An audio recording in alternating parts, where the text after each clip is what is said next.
Hola, què tal? Com va tot? Recordeu que l'altre dia vam estar comentant l'ètica kantiana, vam introduir l'ètica kantiana i vam establir les diferències que hi havia entre les ètiques materials i les ètiques formals. L'ètica kantiana és una ètica formal perquè se centra només en la forma i no pas en el contingut, mentre que, per exemple, l'ètica d'Aristòtil o l'ètica d'Epicur són ètiques materials, ja que se centren en el contingut, són a posteriori, per tant el seu contingut està extret de l'experiència. Llavors, l'ètica kantiana és una ètica realment innovadora dintre del panorama filosòfic, bàsicament perquè planteja una ètica en la qual l'important no és el que fem, sinó que l'important és com ho fem.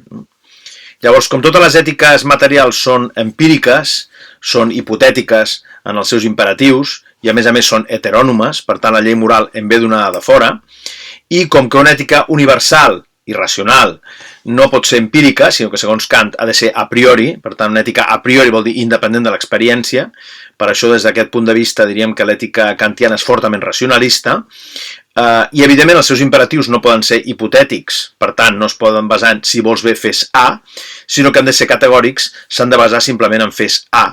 Doncs és una ètica que és autònoma i no pas heterònoma. Una ètica heterònoma és aquella en la qual la llei ve donada de fora.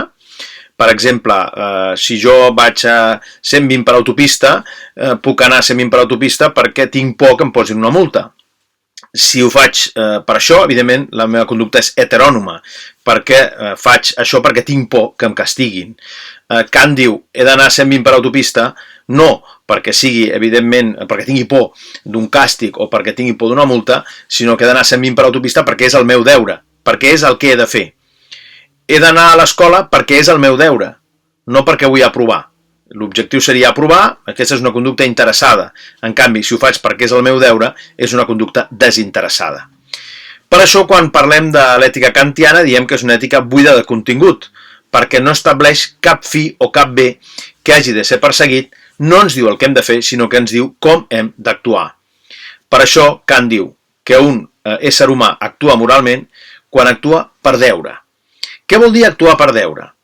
El deure, diu Kant, de fet és aquella necessitat d'una acció per respecte a la llei. El valor moral d'una acció no rau, per tant, en cap finalitat, en cap propòsit, sinó en la màxima. La màxima és la norma subjectiva. I, evidentment, aquesta norma subjectiva ha de ser el que jo he de fer. I aquesta màxima ha de voler convertir-se en llei. Per això jo he de fer X, perquè és la meva obligació fer X. Per tant, el deure, repeteixo, necessitat d'una acció per respecte a la llei. Jo faig això perquè ho he de fer, perquè és el meu deure, i no pas per obtenir cap benefici i no pas per aconseguir una finalitat i per cap desig o inclinació empírica. Per tant, l'ètica de Kant, fixeu-vos, és una ètica molt rigorosa i diríem que molt racionalista. Però Kant fa una distinció entre actuar per deure i actuar conforme al deure. Això ho explica la fonamentació de la metafísica dels costums, que és el text que entra a selectivitat d'aquest autor. Actuar per deure seria la moralitat interior de la intenció, és a dir, allò que jo vull fer, la meva intenció, el que jo faig, deia Kant, no hi ha res de bo dolent més que la bona o dolenta voluntat. És a dir, l'important és la intenció amb què ho faig, no pas, evidentment, el contingut del que faig, no? Actuar per deure, per tant, seria aquesta moralitat interior de la intenció i actuar conforme al deure seria la legalitat exterior de l'acció. En els deures jurídics, per tant, que tenen a veure amb les lleis jurídiques, resulta possible una legislació externa, per tant, una llei que està en un codi, no? Per tant, unes accions conformes a la llei. En canvi, en els deures ètics, només resulta possible una legislació interna. Per tant, estem parlant, evidentment, d'aquesta doctrina de la virtut, estem parlant de fer allò que jo he de fer, per tant, de ser lliure en la mesura en què soc, d'alguna manera, o en què obeeixo la llei moral. És a dir, ser lliure, curiosament, en el cas de Kant, seria obeir la llei moral. Ser lliure seria una forma de deixar de ser lliure, no? És a dir, la meva autonomia moral vol dir que la norma moral me la dono, la llei moral me la dono jo mateix, i per tant, que aquesta norma moral no em ve donada de fora. Molt bé, l'exigència d'obrar moralment s'expressa en un imperatiu que ja dèiem que no pot ser hipotètic, és a dir, no pot ser si vols bé fes A, per exemple, doncs, si vols aprovar, estudia, sinó que ha de ser un imperatiu categòric, fes A, estudia. No estudiïs perquè el vulguis aprovar, Has d'estudiar perquè has d'estudiar. Has d'estudiar perquè és el teu deure. Llavors Kant planteja diferents formulacions de l'imperatiu categòric. Comencem amb la primera, segurament la més coneguda. Obra de tal manera que puguis voler que la màxima que regeix la teva conducta hagi de poder convertir-se en llei universal. Llavors, aquest imperatiu de què ens està parlant? Doncs, evidentment, no ens està establint cap norma concreta, sinó la forma que ha de posseir qualsevol norma concreta de les nostres accions.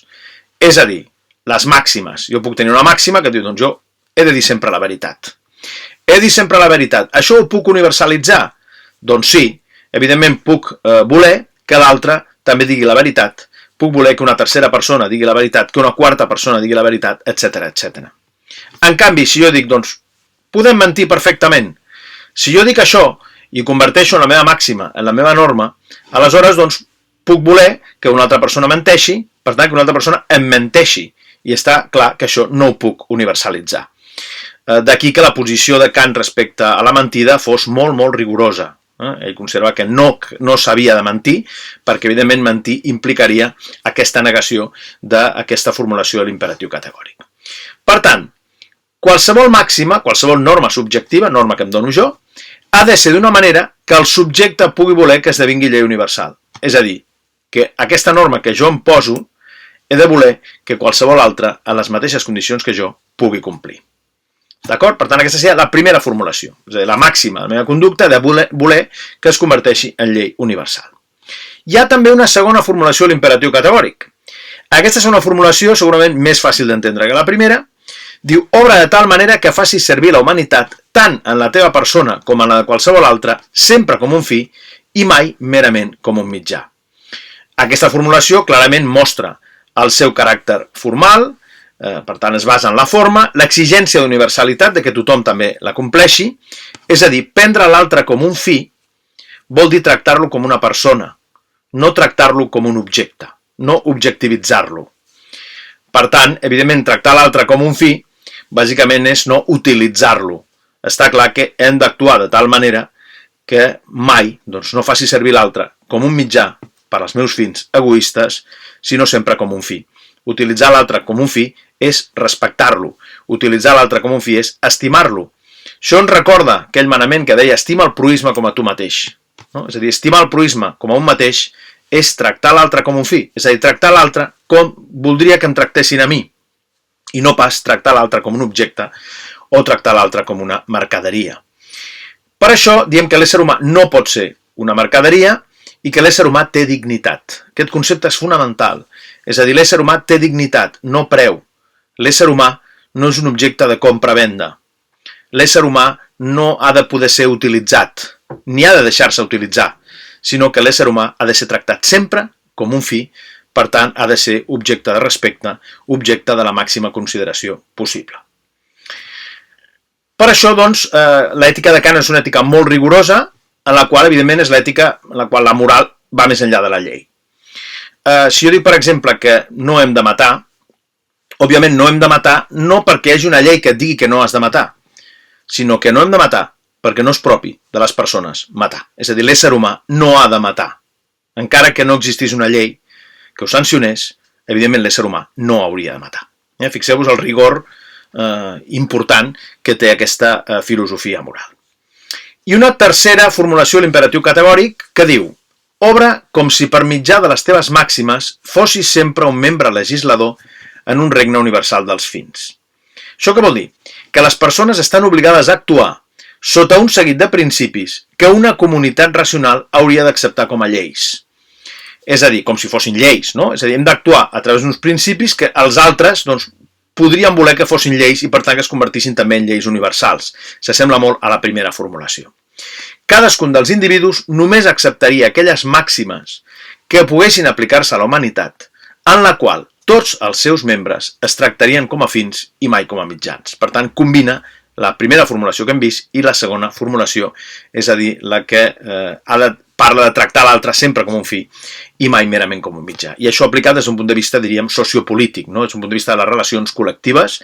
Per tant, les màximes de cadascun haurien de poder ser principis, haurien de poder ser lleis que es poguessin aplicar en una comunitat que esdevingués un regne dels fins. Molt bé, i l'últim aspecte que tractarem de l'ètica kantiana, que com veieu és molt complexa, però també alhora molt rica, és un tema que és el que anomena Kant els postulats de la raó pura pràctica. Recordeu què deia Kant a la crítica de la raó pura. A la crítica de la raó pura, Kant havia plantejat la impossibilitat de la metafísica com a ciència. És a dir, com a coneixement objectiu sobre l'ànima, el món com a totalitat i Déu. Kant mai no va negar la immortalitat de l'ànima o l'existència de Déu. Tampoc les va afirmar. Es va limitar a dir que l'ànima i Déu no són objectes de coneixement científic. Per tant, no puc crear una ciència que es basi en la idea de l'ànima, en la idea de Déu o en la idea del món com a totalitat. Per tant, no són objectes de coneixement científic. Per què?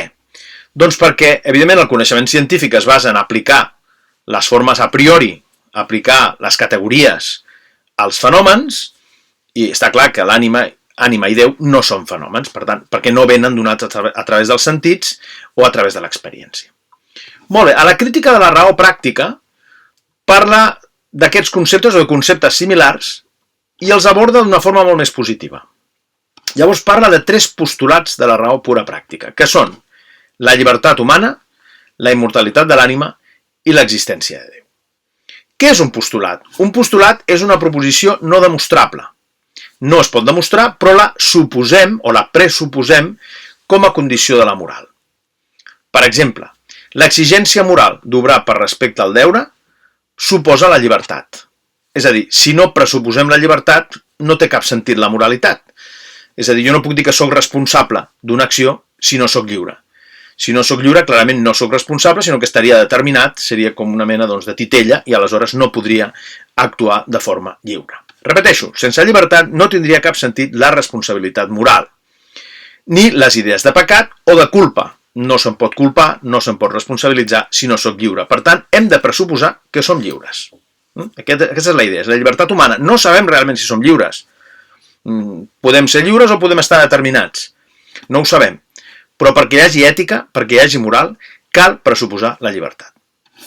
També la immortalitat de l'ànima i l'existència de Déu són postulats de la moral. El raonament aquí és una mica més complicat que en el cas de la llibertat. Pel que fa a la immortalitat, Kant diu que la raó ens ordena aspirar a la virtut, és a dir, a l'acord de la nostra voluntat amb la llei moral. És a dir, que la nostra voluntat estigui d'acord amb la llei moral, per tant, allò que jo he de fer i que hauria de fer en tots els casos. Aquest acord perfecte, aquesta virtut perfecta, aquest comportament absolutament majestuós i brillant, no es pot assolir en una existència limitada. Per tant, hem de pensar que l'ànima és immortal. És a dir, hem de pensar que aquesta virtut completa només la podré assolir, evidentment, en un món suprasensible que vagi més enllà d'aquesta existència terrenal. Per tant, pressuposem que l'ànima és immortal. Pressuposem, no vol dir que ho sigui, simplement ho pressuposem perquè hi hagi moral.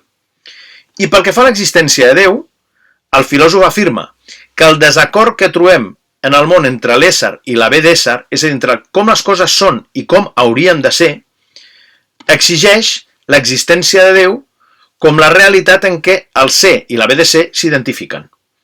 És a dir, que hi ha un ideal i hem de creure en aquest ideal per millorar-nos com a persones. Dit d'una altra manera, hem de creure en Déu perquè l'acció moral tingui sentit, hem de creure en Déu perquè, evidentment, la nostra conducta pugui ser èticament acceptable. Llavors aquí es produiria aquesta unió perfecta entre virtut i felicitat. Recordeu aquella frase de Fichte, que és un filòsof posterior a Kant, idealista, que deia Déu és l'ordre moral del món. Lliga perfectament amb aquesta idea de Kant. Kant no està dient que Déu existeixi, no està dient que l'ànima sigui immortal, no està dient que l'ésser humà sigui lliure, sinó que l'únic que està dient és que hem de pressuposar que l'ésser humà és lliure, que l'ànima és immortal i que Déu existeix.